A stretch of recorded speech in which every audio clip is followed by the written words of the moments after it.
Aujourd'hui, le débatton va être un débatton de très haut niveau. Aujourd'hui, vous allez découvrir des jeunes pétris de talent, des jeunes qui ont la voix, des jeunes qui ont de l'engagement, mais aussi des jeunes qui ont le verbe. Mesdames, Messieurs, sous vos acclamations, bien sûr, on va d'abord commencer par applaudir les deux équipes ici présentes.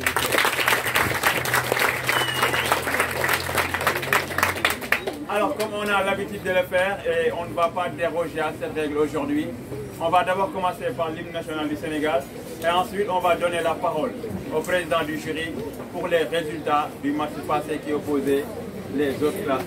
Alors, on applaudit très fort les membres du jury.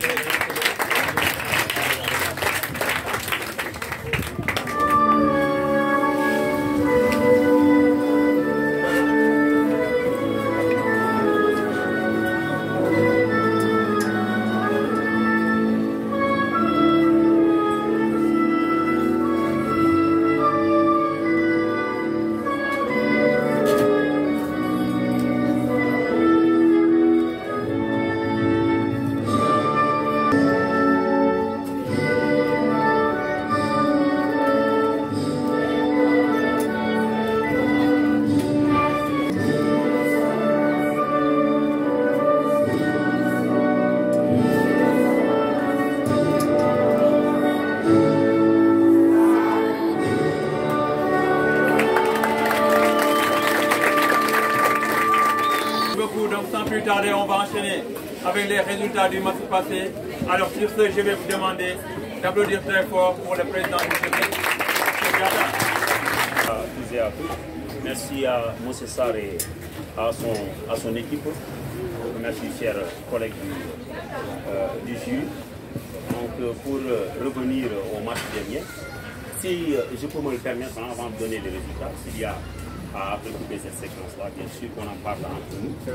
Voilà, c'est très important. Pour ne pas encore prendre davantage de temps, on va donner les résultats de ce match aussi qui était assez serré. Donc voilà. Donc revenons aux résultats du match précédent, ayant opposé les classes de 5e A, 6e B. Le résultat était un score de 15-33. Contre 14 pour la classe de 6e B. Alors, donc je tiens à le rappeler, ce sont des apprenants qui sont novices, c'est-à-dire qu'ils viennent de commencer. On les encourage et aussi on les félicite. On félicite la classe glorieuse, autant qu'on encourage la classe qui a été bien. Bonne continuation. Maximum d'applaudissements pour la seconde équipe. Alors, merci beaucoup. Sans plus tarder, mesdames, messieurs, on va enchaîner avec notre première débatteuse, notre première oratrice. Mesdames, messieurs, la personne que je m'apprête à présenter, elle fait la classe de 6e. C'est la première fois qu'elle vient ici pour un débatteur. Et d'habitude, on a l'habitude de dire souvent que tout débit est difficile, mais elle s'est dit que impossible n'est pas elle. Mesdames, messieurs, sous vos acclamations, bien sûr, veuillez accueillir Ndikou.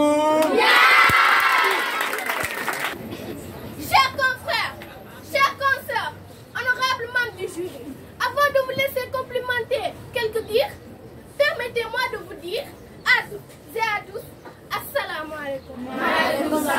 Et aussi pour ceux qui ne me connaissent pas, vous avez devant vous Nikoudia en chair et en os, une élève en classe de la 6e A au sein du groupe scolaire Germain. Rappel dans le sang et dans le sang. Aujourd'hui, en ce jour précieux, mes camarades et moi sommes là sous un profond désir de débat pour notre thème important, intéressant, à la fois percutant qui est la mendicité et de conduire notre classe à la victoire. Alors, chers 5e, premier de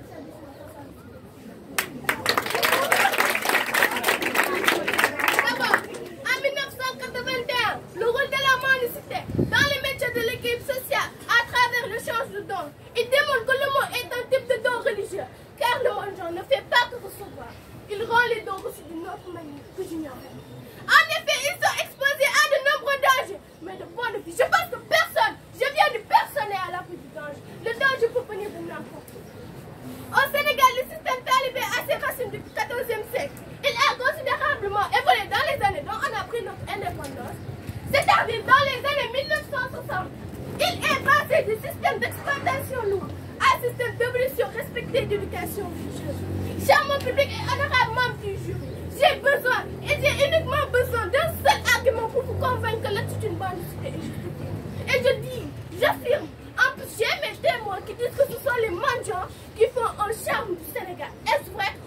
proche est mort. Quand je dis que ce sont les mendiants qui attirent de plus en plus de touristes, c'est eux qui attirent de plus en plus de touristes. Je ne dis pas que c'est eux qui attirent les touristes, mais grâce aux touristes, nous gagnons de plus en plus d'argent. Déjà que le Sénégal est pauvre. Si on ne voit plus de mendiants dans la rue, que va devenir le Sénégal? Que vont-ils devenir? Nous ne serons plus obligés de dire non aux mendiants car nous serons des mendiants. Nous nous noierons dans la pauvreté.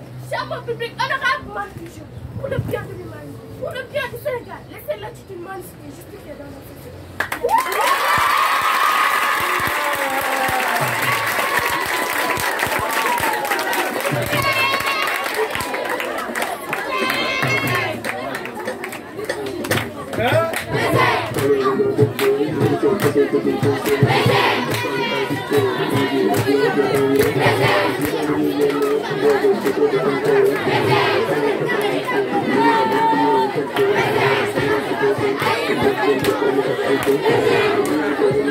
Comme je l'ai dit au début de mes propos, aujourd'hui on va avoir du tonnerre régal, on va avoir un débatteur de très haut niveau.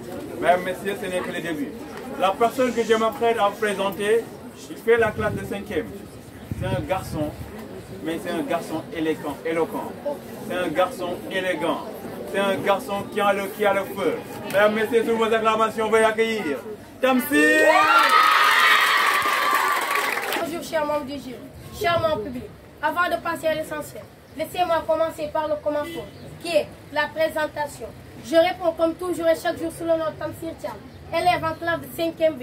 Vous dis à toutes et à tous, bonjour. Nous débattons sur un thème qui est ravageur, pire que la peste, c'est la mendicité.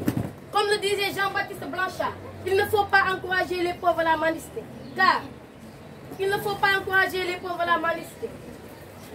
Mais de peur qu'ils ne se fassent voleurs. Mes fidèles coéquipiers et moi, nous refusons de rester les yeux fermés, de croiser les bras, pendant que nos petits ou grands frères sont dans la rue à demander de l'argent ou de la nourriture.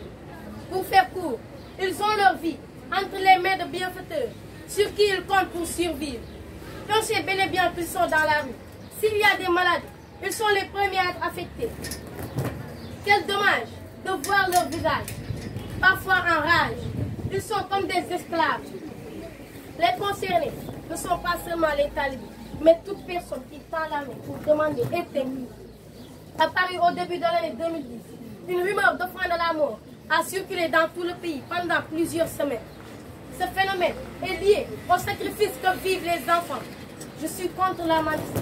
J'étais contre la mendicité et je serai toujours contre la mendicité. J'espère vous avoir assez convaincu qu'il faut lutter contre la mendicité. Un message pour les parents. Aimez vos enfants, c'est bien. Mais les garder, c'est encore mieux. À quoi ressemblerait un monde sans mendicité? Mais en tout cas, elle serait mieux que cette vie. Parfois, ils pleurent sans qu'on voit leurs larmes. Tout simplement parce qu'elles coulent à l'intérieur. Disons non à la mendicité, car la mendicité est une souffrance pour les gens qui la subissent et pour les gens qui la voient. Non à la mendicité. Merci. Merci beaucoup. Alors, je pense que vous avez bien compris les propos de Tamsir qui dit non à la mendicité, non à la mendicité. Alors, la personne que je m'apprête à vous présenter, elle défend le contraire. Elle aussi, c'est la première fois qu'elle est venue ici en tant qu'oratrice. Je vais vous demander une chose. Quand elle se présente, il faut bien l'écouter. Elle a la confiance en soi. Et elle est éloquente. Mesdames, messieurs, sur vos acclamations, bien sûr, veuillez accueillir Marguerite. La façon d'exister dans la société. Quoi? Il faut y être mendiant, voleur ou salarié. Honorable membre du jury, Auguste Assemblée, je suis la voix qui résonne pour défendre les plus démunis, les plus faibles et les plus exposés dans la société. Je réponds sous le vocable de Mahim Thiam, élève en classe 6e A au sein de cet établissement. Clapine dans le sang et dans l'esprit, clapine un jour et clapine.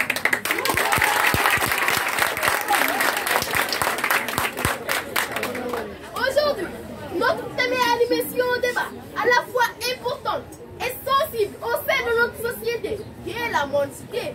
Tout d'abord, la mendicité peut être définie comme un problème social ou un phénomène social se déroulant dans un milieu public ou privé, au cours de laquelle une personne demande de l'aide sous forme de charité, soit d'être de l'argent, de la nourriture ou d'autres matériels défendre nos petites valeurs. Vu que nous ne sommes pas tous égaux, écoutez-moi bien. Vous qui êtes non contre la mendicité, imaginez votre situation de vivre une journée sans manger ni boire.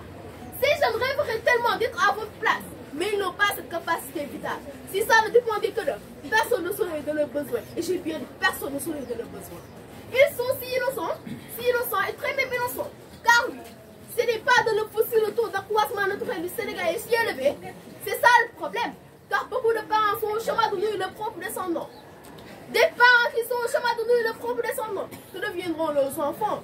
Et pour en finir, très chers participants, au lieu de lutter contre la mendicité, vous feriez mieux de lutter contre la pauvreté, car celle-ci est la principale cause de ce fléau. C'est pas le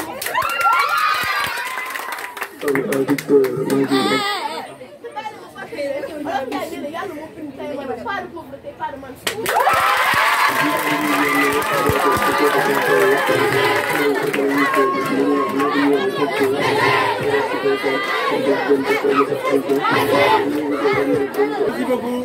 Ce n'est pas encore la fin. Mais ce n'est pas encore la fin. Mais c'est bien juste d'entendre le public dire qu'il y a étonnement du jury. Étonnement du jury ou pas, mesdames, messieurs, la personne que je m'apprête à emprisonner va vous étonner aussi. Elle est éloquente et aujourd'hui elle se présente comme ambassadeur de sa classe. Mesdames, messieurs, sous vos acclamations, bien sûr, veuillez accueillir Ndeye Ndiaye. La voix des sans-voix.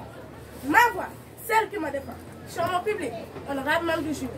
Au moment de dire mes dires, comme je dois les dire, permettez-moi de me présenter. Devant vous, vous avez Ndeye Ndiaye, élève en classe de 5e B au sein de cet établissement. Au sein de cet établissement. Bonjour. En français. Good morning. En anglais. Hola. En espagnol. Et assalamu alaikum en arabe. Aujourd'hui, je me présente devant vous pour débattre sur un thème pertinent, percutant et intéressant qui porte le nom de la mendicité dont je suis fort. Mais avant d'entrer dans le vif du sujet, permettez-moi d'expliquer à mes chers adversaires ce que signifie le mot mendicité. De manière générale, un mendiant est une personne qui vit matériellement de mots ou de nourriture donnée par la chaîne. La mendicité est justifiée selon certaines personnes. Les petits mendiants sont envoyés dans la rue, soit par leurs parents ou même par eux. La mendicité serait donc la cause première de toutes ces situations. Ces enfants ne vont pas à l'école, sont souvent très mal habillés. Et certains d'entre eux ont des plaies et des maladies qui restent non soignées. Ils se nourrissent d'aliments commandés. Dorment parfois dans la rue. Ils sont obligés d'amener une somme d'argent fixe proposée par le Maroc. En effet, l'article 4 de la Déclaration des droits de l'enfant stipule que l'enfant a droit à une sécurité sociale. Il doit pouvoir grandir et se développer d'une façon saine. L'enfant a droit à une alimentation saine, à un loisir néloin, à des logements tout et à des soins médicaux adéquats. Alors, je vous en prie, ne dites pas que la mendicité est bon pour les enfants. Et pour terminer, permettez-moi de vous rappeler les paroles de Nelson Mandela qui disait que la mendicité n'est pas une solution, mais une fuite en avant. Et pour vous qui dites que la mendicité est bon pour les enfants, j'ai dit. Merci beaucoup, chers amis.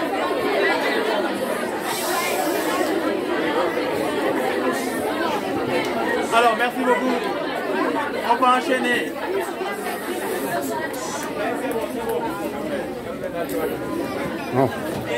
Alors, merci beaucoup. On a gardé le meilleur pour la fin. Mais monsieur, la personne que je m'apprête à présenter, elle fait la classe de la 6e. Mais elle est éloquente et elle a la voix. Quand elle se présente ici, il faut bien ouvrir vos oreilles et il faut bien l'écouter. Il y a un poète qui disait que tout ce qui se conçoit bien s'énonce clairement. Et les mots pour le dire arrivent aisément. Alors avec lui, tout est aisé. Sous vos acclamations, bien sûr, veuillez accueillir Assou. Membres du jury, précieux professeurs et chers élèves, bonjour. Je me nomme Astou Diop, élève en classe de 6e A au sein du groupe scolaire Germinal. Nouvelle Clapin, et ceci pour toujours. Ma présence d'aujourd'hui s'anime par le désir de vous faire part de notre débat portant sur la mendicité. Mes coéquipières et moi défendons le peuple. Sur ce, le maximum de concentration et d'attention est la bienvenue. Le monde souffre de ne pas avoir assez de moyens pour rappeler aux hommes la douceur d'un geste fraternel, disait Marcel Aymon. Tout d'abord, la mendicité peut être définie comme un phénomène social lors duquel une personne dans des lieux publics ou privés demande de l'aide sous forme de charité, comme de l'argent, de la nourriture ou d'autres objets matériels de grande ou de petite valeur. Partant des petits enfants, en passant par les adolescents, les jeunes et les adultes jusqu'aux vieillards, aucune tranche d'âge n'a été épargnée pour ce métier. Oui, je dis bien, aucune tranche d'âge n'a été épargnée pour ce métier. Biquez-vous! Dans un monde où les pauvres et les handicapés sont marginalisés, où il y a l'absence de revenus, l'absence de soutien social, et sans oublier l'abandon du domicile conjugal, la mendicité est justifiée. Enfin, vous qui défendez contre la mendicité, sachez que les mendiants sont des êtres humains et ils ont le même droit que tous les citoyens. À la place de voler, d'agresser ou de tuer pour subvenir leurs besoins, ils préfèrent pratiquer la mendicité, qui est un métier de la honte pour certains. Gracias. Merci beaucoup. Alors, mesdames, messieurs, on va présenter le dernier débatteur d'aujourd'hui. Lui aussi, il est éloquent. L'année dernière, il a prouvé qu'il pouvait être le meilleur débatteur de l'école. Et cette année, il m'a encore dit qu'il est prêt à mettre le feu. On l'appelle tout simplement Aliou Maka. De la mendicité, Pascal Brice disait que la mendicité est le reflet d'une société qui ignore les plus vulnérables. Honorable membre du jury, charmant public, je réponds sous le nom d'Aliouba, élève en classe de 5e B au sein de cet établissement, qui vous dit un grand bonjour à tous et à tous. Mes fidèles coéquipiers ici présents, défendons sur un thème général, un thème qui vivote dans le monde. Ce thème est intitulé la mendicité. La mendicité peut être définie comme un phénomène social ou un problème social. La progression à la mode de la mendicité professionnelle en fait aujourd'hui un phénomène inquiétant de société qui heurte de front les fondements et objectifs de l'INDH, Initiation nationale pour le développement humain. À Bamako, à Ouagadougou, à Dakar, on les voit à demander de le monde. Nous ne devons pas rester les bras croisés alors que nos grands-pères et nos petits frères sont en train de demander de le monde. C'est honteux. Quelles sont les conséquences de la mendicité? Elle nuit à l'image et à la dignité du pays. Elle réduit les efforts de mise à niveau social et peut engendrer d'autres conséquences telles que la délinquance, le vol, la violence, les bagarres. Nous les hommes, nous ne devons pas mépriser les mendiants. Au contraire, nous devons avoir une parfaite égalité les uns contre les autres. Quelqu'un m'a dit un jour, l'égalité n'exclut pas l'esclavage commun à toutes les sociétés de l'époque. Prenons l'exemple de Maud Talibé. C'était un enfant qui rêvait de porter des habits neufs comme nous. C'était un enfant qui rêvait d'aller à l'école. Mais malheureusement, son père et sa mère l'ont dit d'aller dans un dara. Pour le mettre chronique l'a dit d'aller manger. Mais malheureusement, il s'est fait heurter par une voiture. Et les rêves de Maud se sont éteints. Honorable membre du jury, charmant public, permettez-moi de vous rappeler que la mendicité est l'expansion de la pauvreté et de l'indifférence de la société. Nous sommes contre la mendicité, non à la mendicité. Non à la mendicité.